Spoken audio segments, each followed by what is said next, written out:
You know when you feel like you're like super short on time?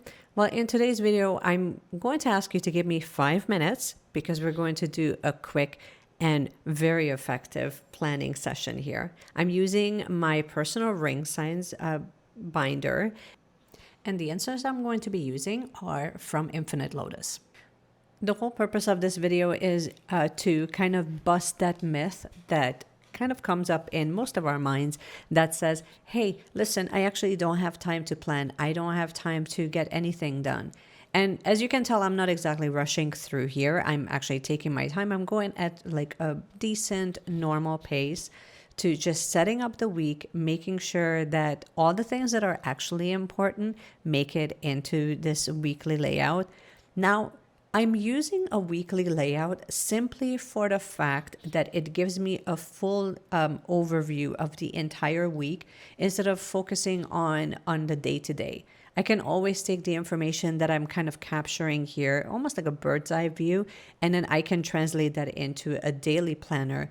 But for the most part, I really like using weekly layouts just because it gives me a little bit of everything. And yes, this might be biased because I am using a ring bound planner, but honestly, I've recorded this in the traveler's notebook in the passport size. So if you guys want to see that, please let me know. And we can also do a same type of session in Hobonichi weeks as well, just so that you get a little bit of a variety. Okay. Question, what are we actually planning? I'm so glad you asked. So the things that I'm actually capturing here as sort of like an initial sort of brain dump for each day is I'm writing in on my work schedule, any initial appointments that are going to be coming up for the week, and any main priorities that are kind of happening. Anything that I really, really want to kind of bring to the forefront that is going to be very important. Obviously, I can always add the small details a little bit later when I feel like a little bit more spacious with time. So things like groceries, running errands, my workout schedule, all of those things, they become kind of secondary. But I do like to mark down exactly when I'm planning on working out.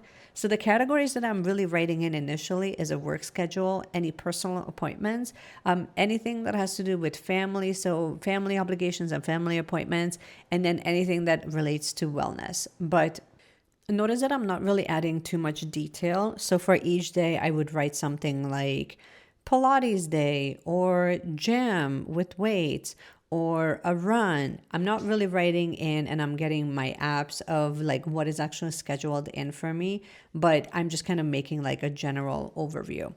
Now, moving into the top section of the page, I'm actually writing down the different categories that I'm going to be using for color coding.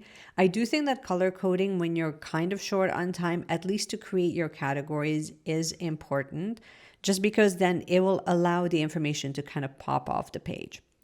I also really love using, for color coding, I really love using markers or colored pens just because it makes it stand out a little bit more, which is really nice. And yeah, that's basically it. That's sort of like the big gist of it. Now, I will walk you through, if you happen to have more than 5 minutes, then what to keep track of.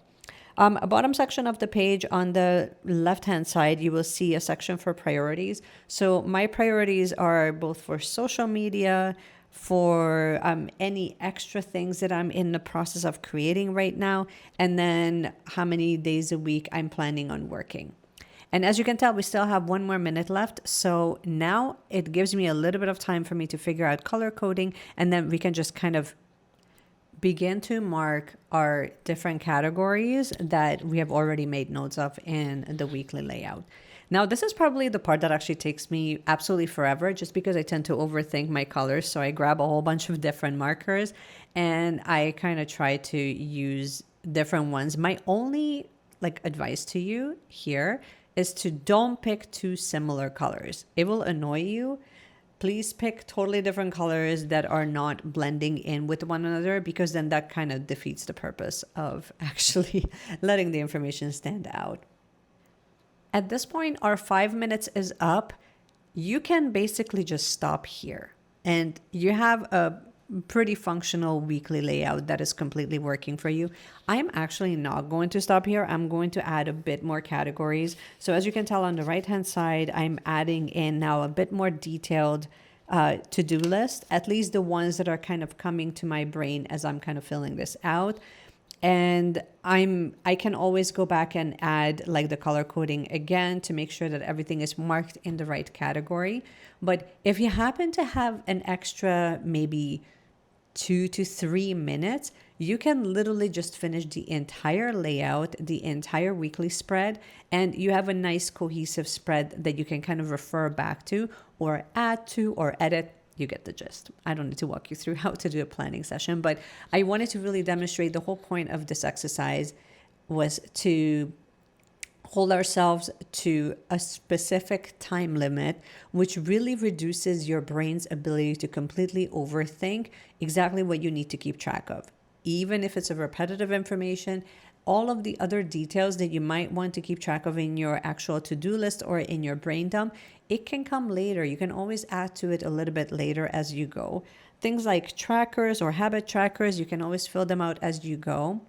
Now, one thing that I really love doing, and I used to do this just within like the little space that's allotted into each daily, but I started just adding an extra sticky note, and that just holds all the information about meal planning for the week. So this is optional, obviously.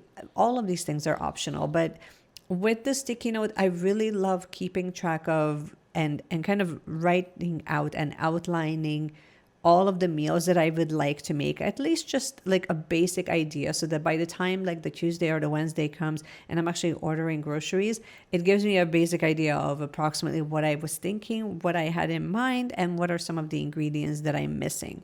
Again, I can use this information to kind of start translating it or transferring that into my meal planning spread. But at least at the very baseline, at the very basic point, at the very entry level point here, at least it gives me some kind of, an outline to work with, which is essentially what we're looking to do when we're doing quick snapshot type planning. So I wanted to show you guys this. I hope that you guys found this helpful and useful. If you did, please make sure that you give it a thumbs up and you subscribe to the channel if you haven't had a chance to already. I so appreciate you guys hanging out with me here. And of course, let me know in the comments, what is your one tip that has helped you when you're super short on time and you need to still plan out your week? Please share it in the comments below. I would absolutely love to hear it. And in the meanwhile, just keep planning, keep journaling, keep doing all the things. And I cannot wait to see you in my next video. Bye.